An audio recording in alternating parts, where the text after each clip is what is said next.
Proverbs chapter 5.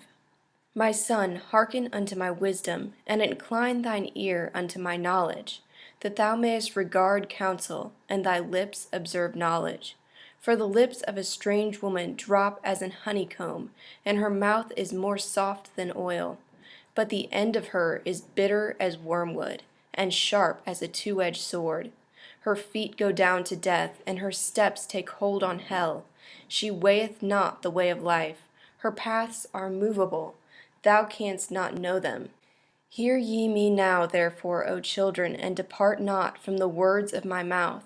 Keep thy way far from her, and come not near the door of her house, lest thou give thine honor unto others, and thy years to the cruel.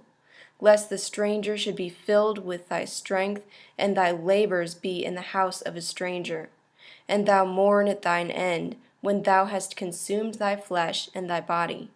And say, How have I hated instruction, and mine heart despised correction, and have not obeyed the voice of them that taught me, nor inclined my ear to them that instructed me.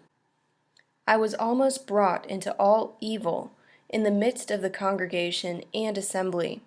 Drink the water of thy cistern, and of the rivers out of the midst of thine own well. Let thy fountains flow forth, and the rivers of waters in the streets. But let them be thine, even thine only, and not the strangers with thee. Let thy fountain be blessed, and rejoice with the wife of thy youth. Let her be as the loving hind and pleasant roe. Let her breast satisfy thee at all times, and delight in her love continually. For why shouldest thou delight, my son, in a strange woman, or embrace the bosom of a stranger?